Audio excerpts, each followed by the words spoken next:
Subhanallah walhamdulillah wa la ilaha illallah. Allahu akbar. Subhanallah walhamdulillah wa la ilaha illallah. Allahu akbar.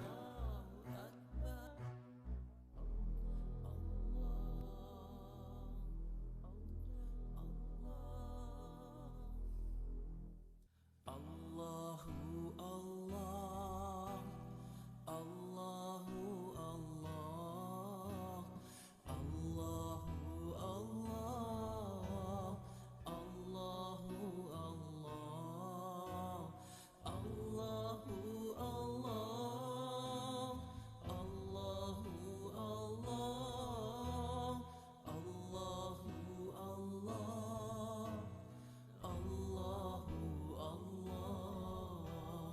Allahu Allah, Allahu Allah, Allahu Allah, Allahu Allah,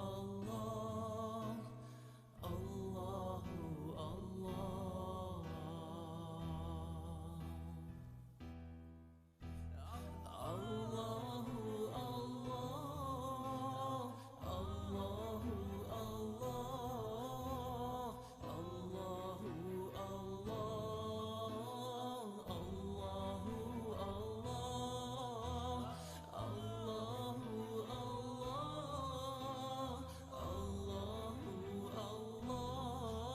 Allah, Allahu Allah, Allahu Allah.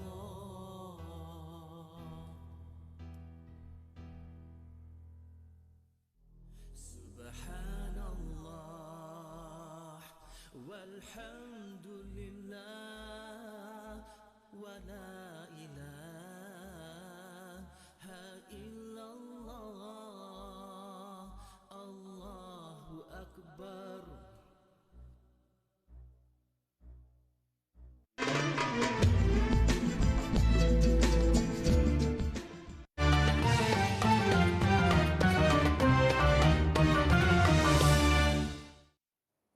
Alhamdulillah wassalatu ala Rasulillah. Kembali semula kita di Assalamualaikum. Kita bersama dengan Yayasan Ad-Din.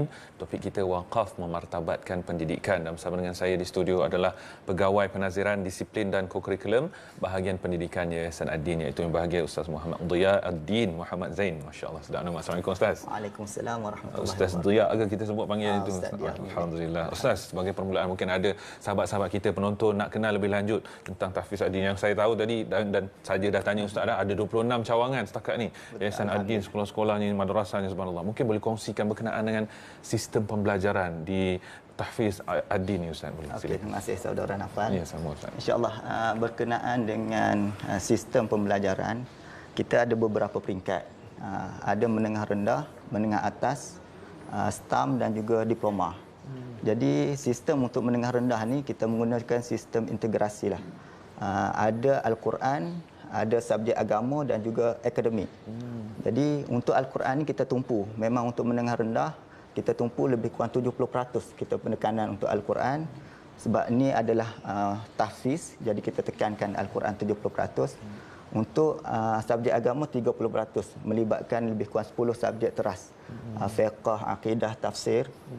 Dan untuk akademik hanya sampingan, hari Sabtu dan Ahad subjek teras. Subjek teras ni bahasa Melayu, English, matematik, sains dan sejarah. Jadi bila pelajar ni dah 3 tahun dan kita ada sukatan, minimum pelajar 3 tahun ni sekurang-kurangnya 15 juzuk. Sekurang-kurangnya, tapi ada pelajar yang dah khatam, tak ada masalah. Jadi selesai dia 3 tahun di menengah rendah, pelajar ni akan ikut haluan dan minat masing-masing. Itulah ada tahfiz vocational, aliran SPM, STAM dan juga diploma. Jadi mana yang pelajar minat, dia pergi ke China tu. Jadi kebanyakannya kalau untuk aliran SPM, dia lebih kepada 50% Al-Quran dan 50% akademik. Tetap juga ada Al-Quran tu diteruskan lagi. Diteruskan. Alhamdulillah. Kalau dia selepas selesai SPM, pelajar ni akan ada dapat tawaran ke universiti yang lain. Boleh juga yang minat untuk ambil STAM, Sijil Tinggi Agama.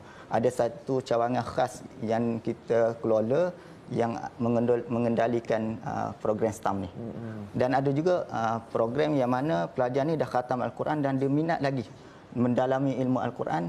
Kita ada satu tempat iaitu di Mak Tafiz, lokasi tambahan Darul Quran di Tapah.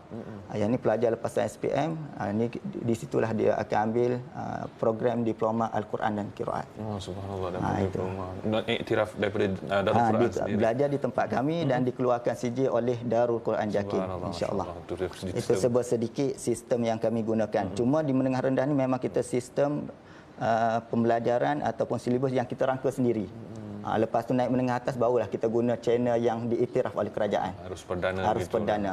Subhanallah, tu kurikulumnya. Jadi mungkin Ustaz boleh kongsikan bagaimana pula agaknya kurikulum program, aktiviti yang ada di Tahfiz Ad-Din. Okey, berkenaan dengan program dan aktiviti, kita ada satu unit di bawah Yayasan Ad-Din ni bahagian pendidikan. Dan salah satunya unit bahagian disiplin dan juga aktiviti kokurikulum. Ini unit khas yang memantau semua cawangan yang kita selaraskan. Kita ada 4 modul yang wajib sekolah laksanakan. Yang pertama yang kita sedia maklum iaitu kurikulum, iaitu sukan. Sukan di peringkat sekolah kena dilaksanakan. Dan selepas dilaksanakan di peringkat sekolah, kita akan gabungkan di satu tempat untuk perlawanan ataupun pertandingan di setiap cawangan-cawangan. Subhanallah, besar tu. Lepas tu, selepas selesai, yang terbaik daripada tu kita ada pertandingan di peringkat kebangsaan. Yang ni dianjurkan biasanya 2 tahun sekali. Darul Quran menganjurkan pertandingan melibatkan semua yang ada kerjasama MOU dengan Darul Quran. Jadi pelajar yang daripada menengah rendah, menengah atas dah boleh keluarkan bakat untuk lawan pelajar-pelajar yang diploma ni. Jadi ada yang tingkatan 2 dah bertanding, dah ada saingan dengan pelajar diploma. Jadi kita dah beri pendedahan kepada pelajar ni untuk lebih yakin.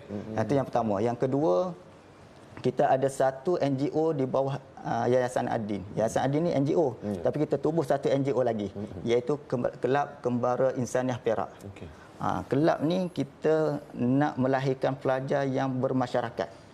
Dia keluar dengan masyarakat, membantu masyarakat. Dalam program ni, dengan kita membantu, kita keluar kempen kebersihan. Biasanya kempen masuk ke Tahfiz, tapi kita keluar pergi ke tempat-tempat terbuka, taman-taman reaksi dan juga stadium. Kita masuk dan kita buat kempen kebersihan. Kita mengajak masyarakat menjaga kebersihan. Yang itu yang pertama. Ada juga program yang kita melibatkan gelandangan. Gelandangan, kita pergi ke satu tempat yang telah disediakan oleh Majlis Agama yang disewa khas untuk gelandangan ni. Nak kata siang dia pergi bekerja, malam kita letakkan satu tempat. Jadi pelajar kita, bawa guru-guru akan pergi ke satu tempat. Kita ada tarikh yang telah disediakan.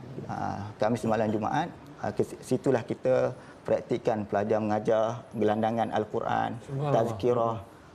Dan juga program bersama anak-anak Rohingya. Secara face to face je, berjumpa. Anak-anak Rohingya, kita pengalaman lebih kurang 2 tahun. Daripada tak kenal huruf Al-Quran, ada yang sebahagian dah menghafal Al-Quran. Yang tu kita tubuhkan kelab ni supaya pelajar ni belajar dan juga praktikkan. Praktikkan. Dan juga kita juga kebiasaan di bawah kelab ni juga kita melawat. Kalau dulu sebelum PKP, kita boleh masuk hospital, melawat pesakit. Jadi kita bertanya khabar, mendoakan, adab-adab melawat pesakit. Jadi kita praktikkan dalam kehidupan seharian pelajar-pelajar kita. Yang itu yang kedua. Yang ketiga, kita ada program sumur. Kalau ikut program sumur ni di bawah KPM sebenarnya. Sahsiah Unggul Murid. Tapi kita ambil program daripada KPM yang dilancarkan oleh Menteri Pendidikan dulu. Kalau tak silap, Datuk Tan Sri Isyamuddin. Datuk Tun Hussein. Lama dah. Program tu kita bawa kepada Ad-Din. Kita bawa kepada Ad-Din. Dalam program tu ada 4 elemen penting. Iaitu jati diri, mutadayin, cara hidup Islam, dan juga panggil nama. Jadi dalam program tu kita nak melatih anak-anak bila belajar di bilik darjah, mengaplikasikan dalam kehidupan di kawasan asrama.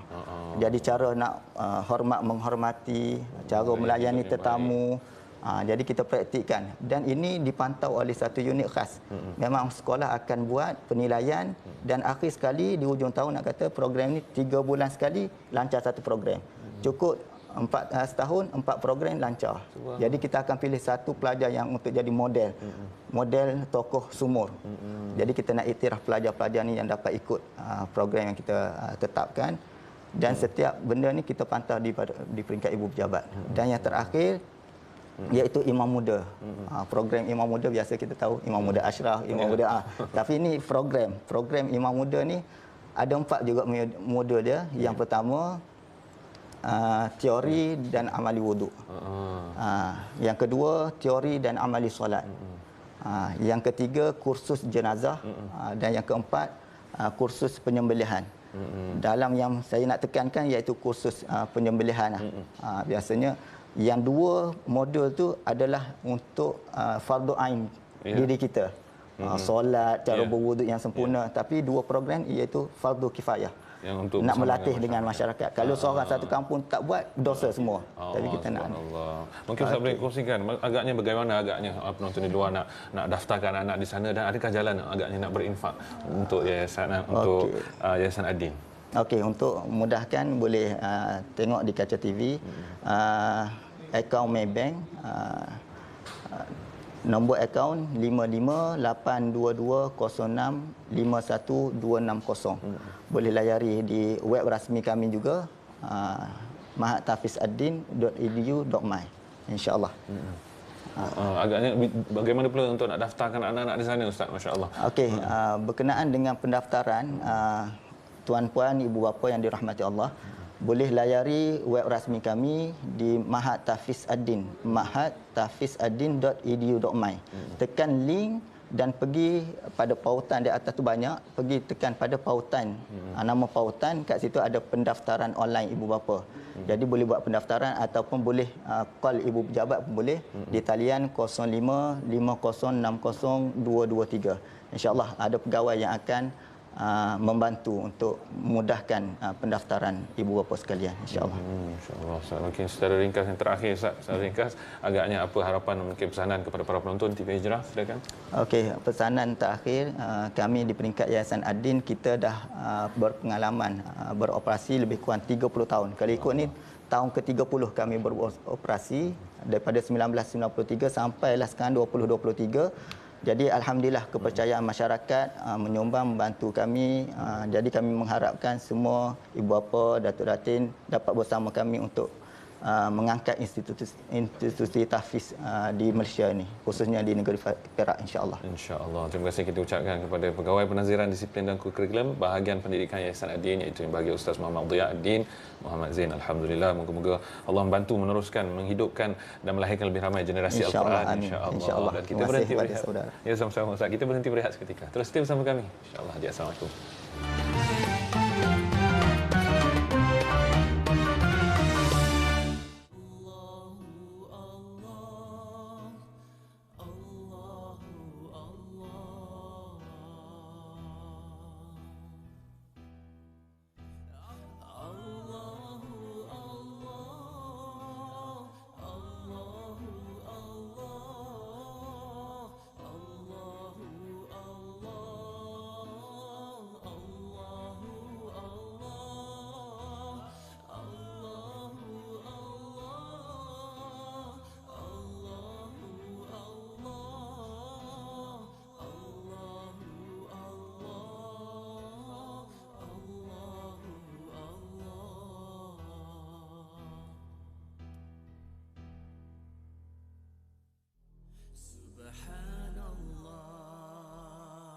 Walhamdulillah wa la ilaha illallah.